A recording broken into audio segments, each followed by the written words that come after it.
우리가 믿음으로 산다는 것이라는 제목으로 함께 말씀 나누겠습니다. 사람들이 살아가면서 이런저런 고민이 있습니다. 우리나라의 대표적인 상담 전화 중에 하나인 사랑의 전화의 통계를 보면 우리나라 성인들의 큰 고민이 무엇이냐 물어보면 연령별로 조금씩 다 다른데, 보통 우리나라의 이제 대표적 성인의 이제 연령층을 40대, 50대 이후로 보통 이제 평균적으로 봅니다.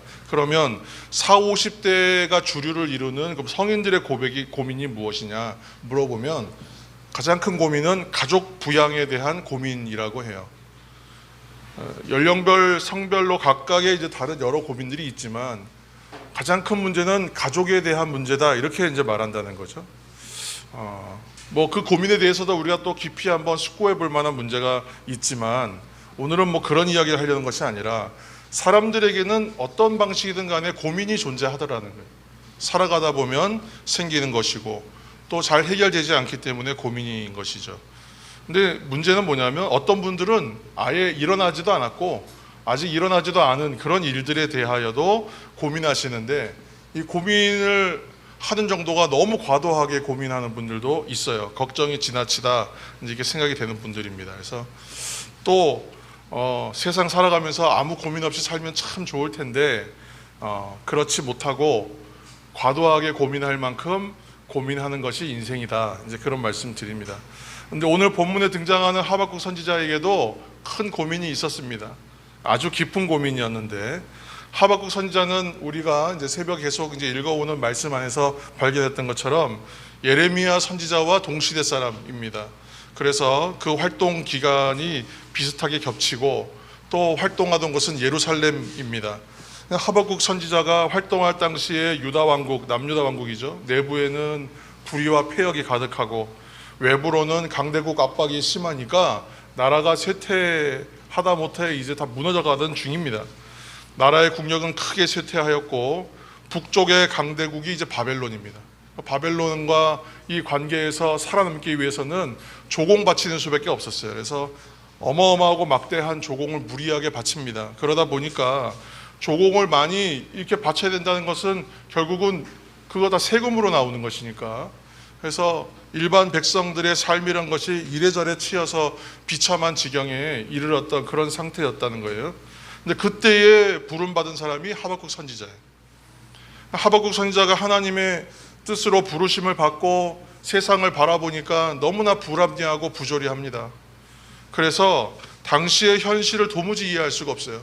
하나님께서 계신데 어떻게 세상이 이렇습니까? 라는 이제 질문에서 아마 시작했을 겁니다. 어떻게 하나님의 그러면 택함받은 백성들은 잘 살아야 되잖아요. 오늘날 우리가 생각하는 건 우리가 예수 믿으면 잘 살아야지라고 생각하는 그 일반적인 생각과 다를 것이 없어요. 하나님의 특별히 선택된 백성이라고 자부하던 유다 민족들이 왜 삶이 이렇습니까? 라고 이제 생각하게 된 것입니다. 어떻게 하나님의 택함받은 백성은 날로 쇠퇴하고 이방 족속인 바벨론은 저렇게 강성해져서 하나님이 택한 백성이요 하나님께서 세우신 나라라고 하는 이 유다를 침략하고 이렇게 압박하고 하는데도 불구하고 하나님께서 이것을 방치하시냐, 이렇게 이제 질문하게 되는 것이죠. 이거 고민입니다. 유다가 하나님 앞에 범죄한 것은 알아요.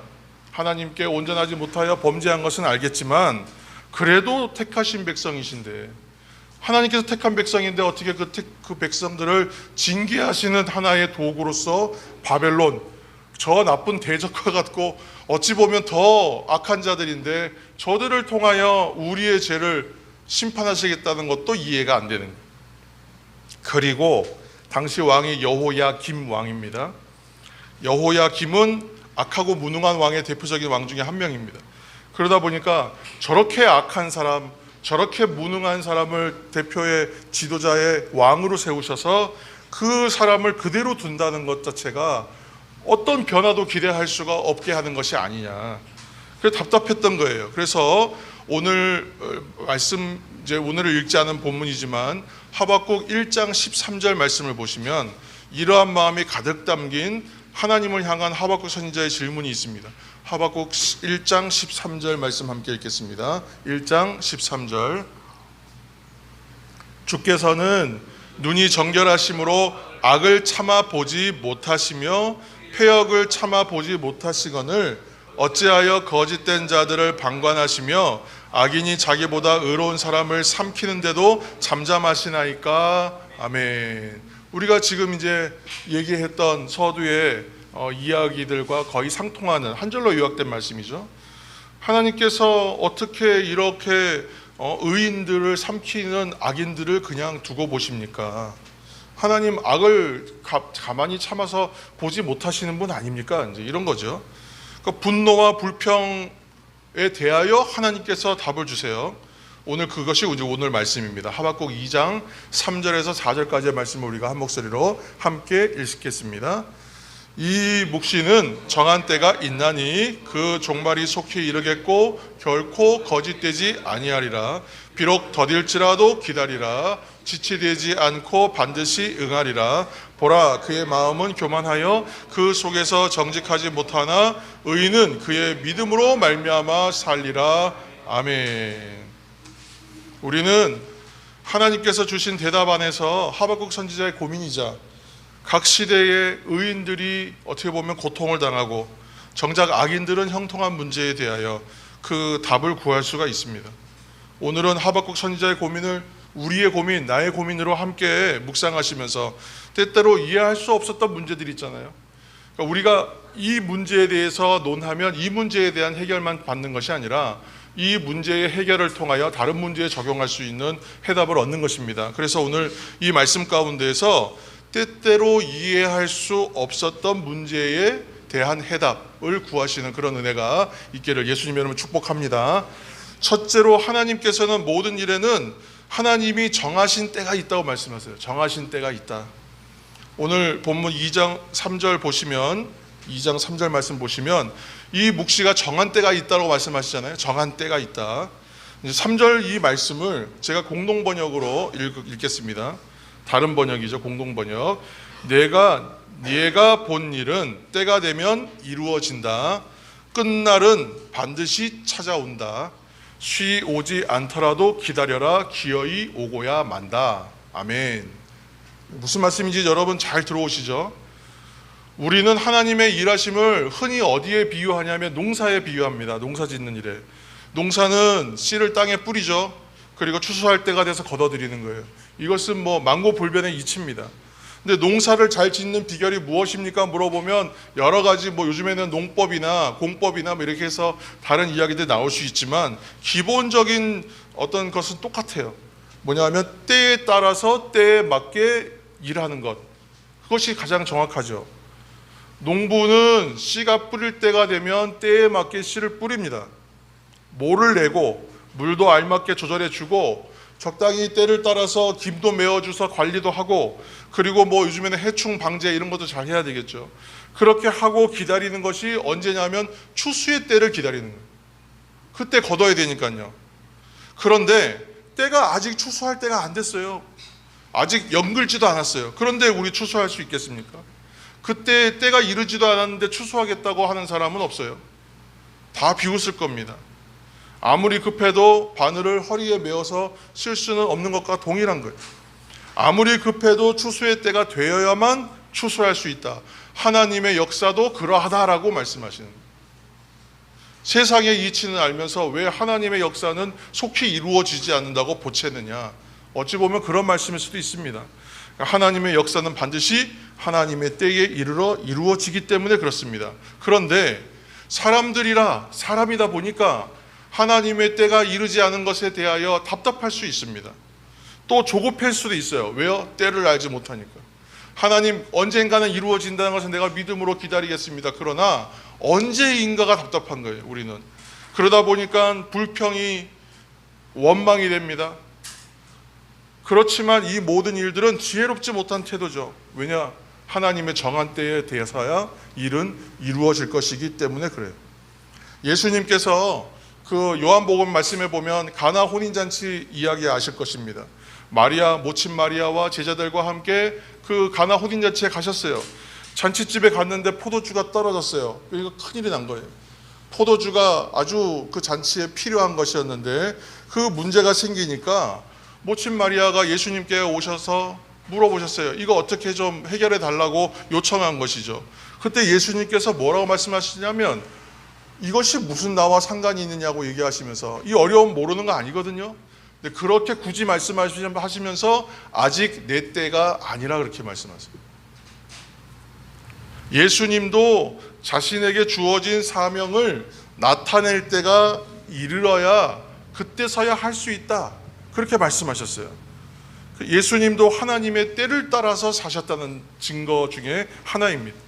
이처럼 모든 일에는 하나님의 정하신 때가 있음을 이 시간 마음에 새기시기를 축복합니다.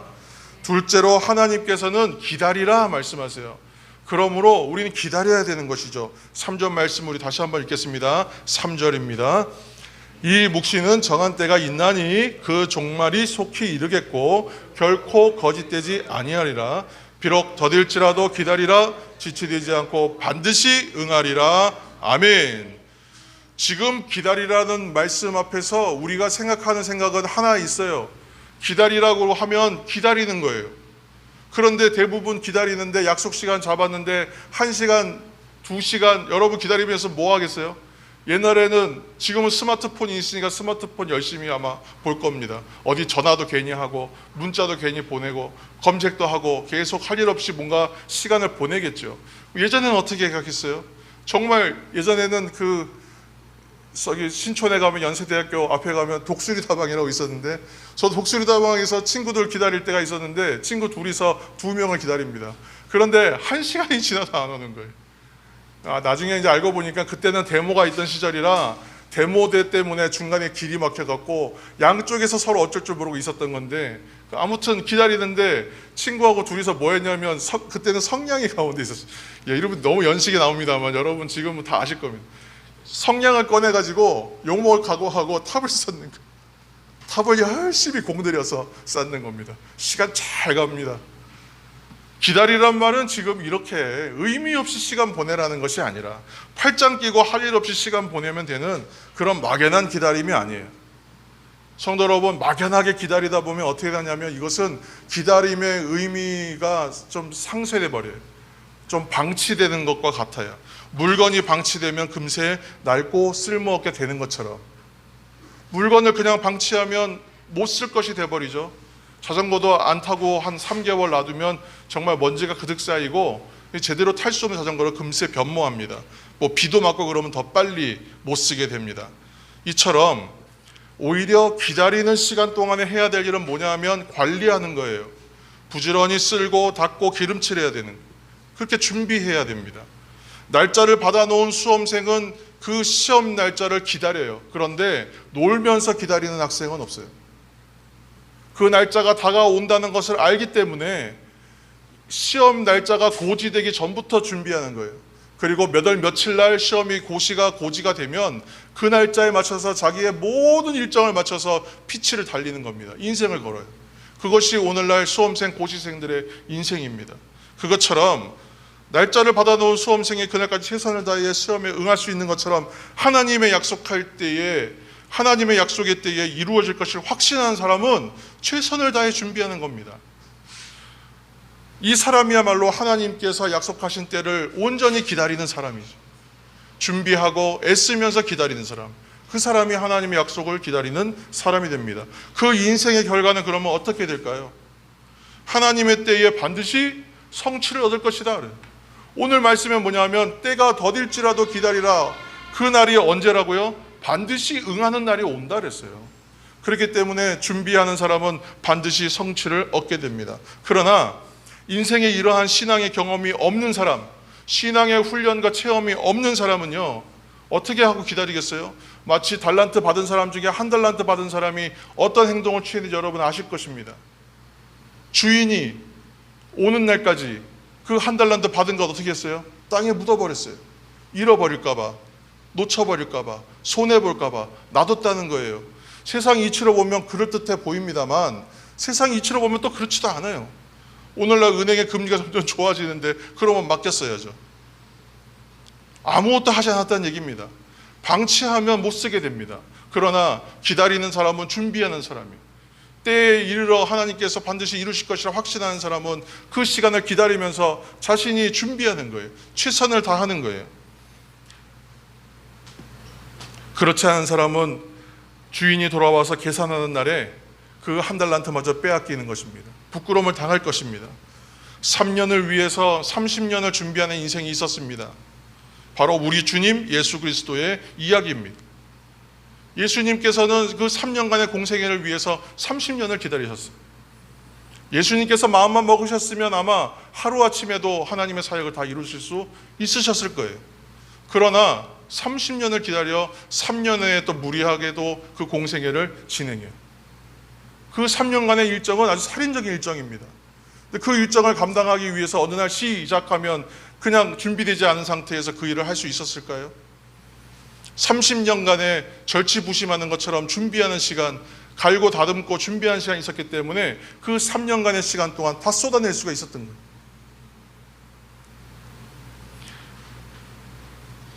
공생의 3년은 짧다면 짧은 시간이지만 30년의 준비가 없으면 감당할 수가 없었던 시간입니다.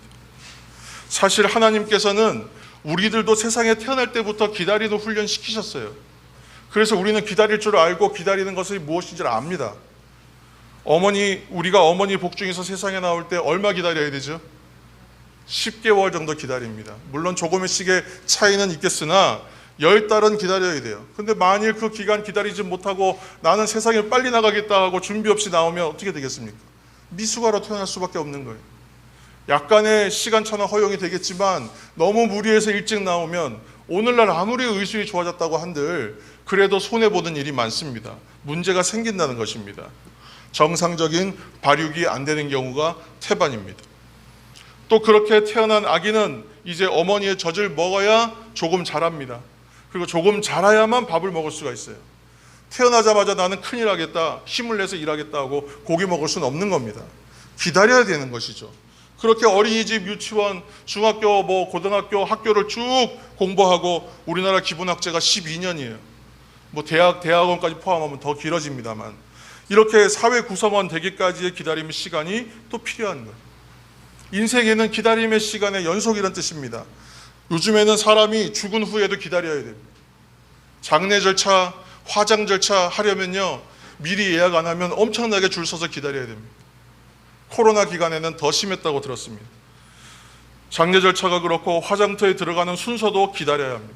우리는 그래서 세상에 태어날 때부터 죽을 때까지, 죽은 후에서까지도 기다리는 인생이에요. 그러므로 기다리는 것이 인생의 훈련의 연속이구나 라고 생각할 수 있어야 합니다. 성도 여러분, 기다리는 훈련이 제대로 되어 있지 않으면 온전히 인생의 뜻을 이뤄가기가 어렵다는 의미를 말씀드리는 겁니다. 어떤 청춘 남녀가 정혼을 했는데 갑자기 남자가 먼 데로 떠나게 됐어요. 일하러 가야 된답니다. 사업차 일하러 가는데 갔다 오면 큰 돈을 벌 수 있대요. 갔다 와서 이제 우리 신혼생활을 시작하자, 제대로 된 집에서 시작하자, 그렇게 약속을 하고 떠났어요. 떠날 때 뭐라고 얘기하냐면 돌아올 그날까지 꼭 기다려주세요. 내가 꼭 돌아오겠습니다. 그렇게 약속을 한 거예요. 그리고 내가 일을 마치고 돌아올 때 그때 우리 예쁘게 결혼식을 올립시다 하고 떠났어요. 처음에는 편지가 잘 왔습니다.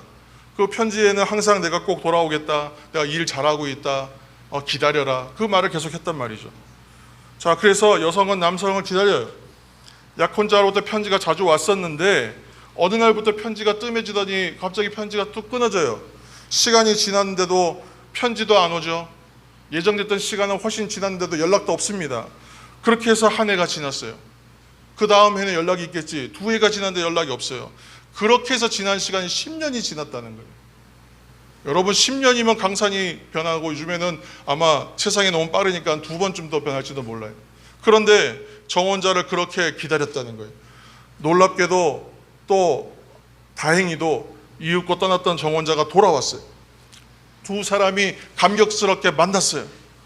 남자가 얘기합니다. 자신에게 있었던 그동안의 일을 얘기하면서 용서를 구하고 이해를 구하면서 설명했어요. 그리고 맨 마지막에 이렇게 질문했어요. 여성에게 어떻게 연락도 없었고 내가 약속도 못 지켰는데 10년이라는 세월 동안 그렇게 흔들리지 않고 나를 기다릴 수 있었냐고 그렇게 물어봤어요. 참 뺨 한 대 맞아야 될 질문인데 아무튼 그렇게 질문했답니다. 그러니까 여성의 대답은 간단했어요. 10년 전에 첫 번째로 보냈던 약혼자의 편지를 보여주면서 그 문구가 있었습니다. 꼭 돌아오겠다라고 말씀한 이 얘기를 자기는 믿었다는 거예요.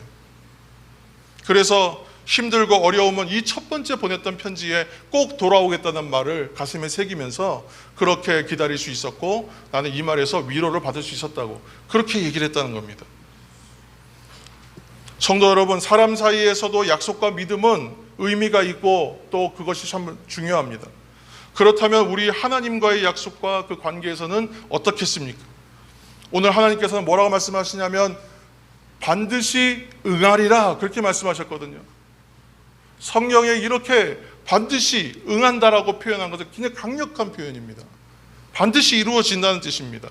그러므로 우리는 약속을 기다리며 살아가는 인생이 되시기를 예수님의 이름으로 축원합니다.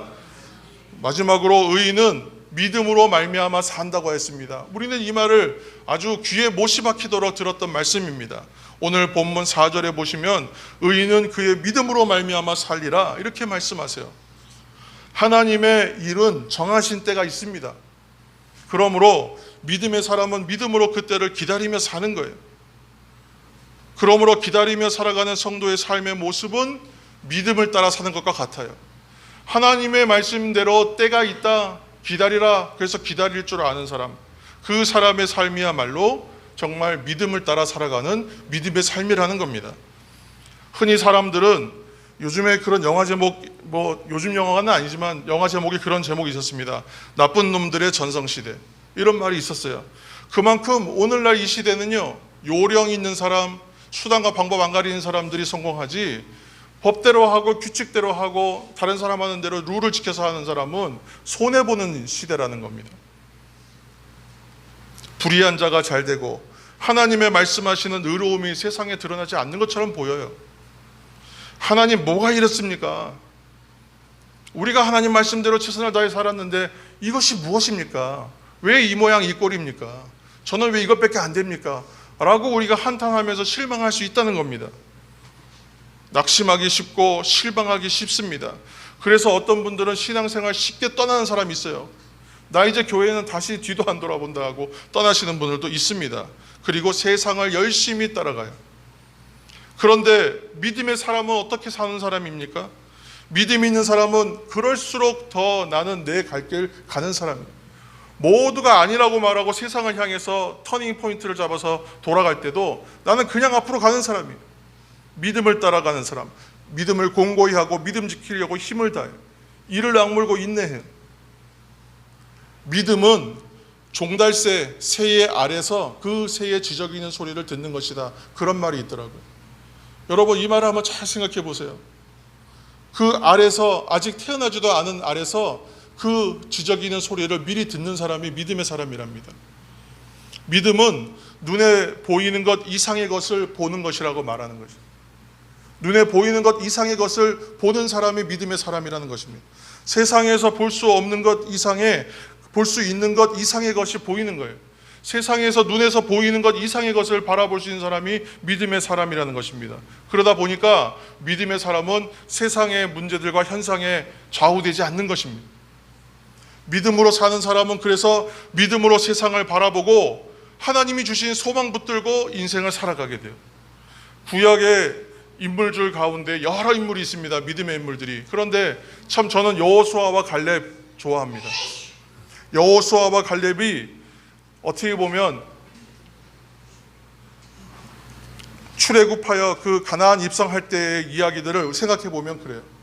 그 출애굽하여 이제 가나안으로 들어가는 초입이 바로 가데스바네아입니다. 우리 가데스바네아 얘기 많이 했습니다. 근데 그 가데스바네아에서 그 땅을 하나님께 정탐하라고 하지도 않았습니다. 그런데 사람들 의심이 많았기 때문에 정탐하겠다고 했어요. 그래서 정탐꾼 12사람을 각 지파별로 대표를 뽑습니다. 그 중에 2사람입니다. 모두가 그 땅을 탐지하고 와서 그 땅에 대해서 보고하기를 부정적으로 보고했습니다. 그 땅에 있는 거민들이 너무 거대하고 장대하고 그 군대는 훈련되어 있고 성곽은 너무 튼튼해서 우리가 거기를 도저히 갈 수가 없겠다라는 부정한 말들, 부정한 어떠한 의견들을 얘기했어요. 부정적인 의견들을. 그리고 겁을 먹은 것이죠.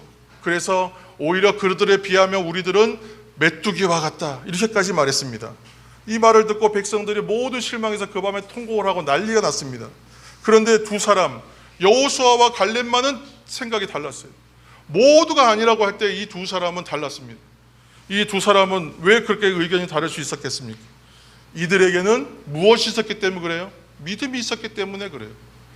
반드시 이루리라 하시는 하나님의 말씀이 확신의 마음으로 들어와 있었기 때문에 할 수 있었던 거예요.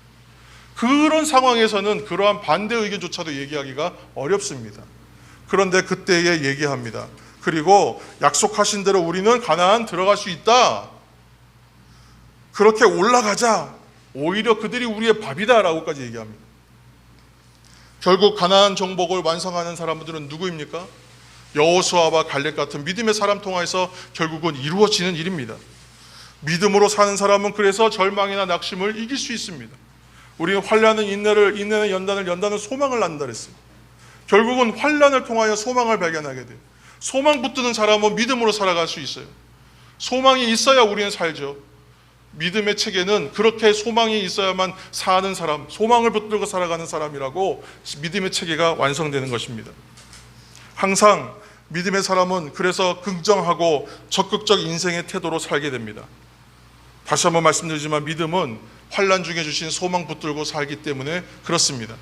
믿음으로 사는 사람들은 하나님의 약속을 따라서 걷기 때문에 그 걸음걸이를 걸음에 있어서 다른 사람의 눈치를 볼 필요가 없습니다. 모두가 아니라고 할 때 가도 됩니다. 왜냐하면 약속을 따라 걷는 인생이기 때문에, 당당하기 때문에 그렇습니다. 살아가면서 사람들에게는 고민이 있기 마련이에요. 때로는 하나님의 의가 이 땅에서 불의가 판치는 세상에서 이 현실 가운데 이루어질 수가 없다, 이건 도저히 안 되겠다 하고 낙담할 때가 분명히 있습니다. 하박국 선지자도 오늘 그러한 일로 고민했다고 말씀드렸습니다. 이러한 고민 중에 하나님께 질문했던 거예요. 이제 말씀의 결론입니다. 오늘 말씀대로 하나님께서 우리에게 세 가지의 답을 주셨어요. 하나님의 때가 있다. 그러므로 그 때를 어떻게 해요? 기다리는 거예요. 근데 기다리는 사람 어떻게 기다려요? 준비하면서 기다리는 거예요. 하나님이 나에게 주신 일들을 그 날짜에 이루어질 것을 확신하면서 소망을 붙들고 믿음으로 살아가면서, 모두가 아니라고 할 때 나는 직진하면서 하나님의 일 이루어갑니다. 그러면 반드시 응하리라, 반드시 이루어지는 날이 오게 될 줄로 믿습니다. 응답이 던질지라도 성도 여러분, 실망치 말고 기도 붙드시기를 축원합니다. 기도는 정기적인 기도의 시간이 필요합니다. 여러분, 새벽의 기도 시간, 주일 예배 시간, 금찬의 시간, 약속된 성령께서 우리에게 주시는 하나님의 기도의 시간을 여러분 사모하시기를 예수님의 이름으로 축원합니다. 믿음으로 구한 기도는 하나님께서 들으시고 반드시 응답하시기 때문에 여러분 기도하시면 됩니다. 이 시간 하박국 선지와 같이 하나님 앞에 이런 질문 기도를 여러분 하시길 바랍니다. 그러면 응답을 받습니다. 믿음으로 살아가는 우리 모두가 되기를 예수님의 이름으로 축복합니다. 네, 기도하겠습니다.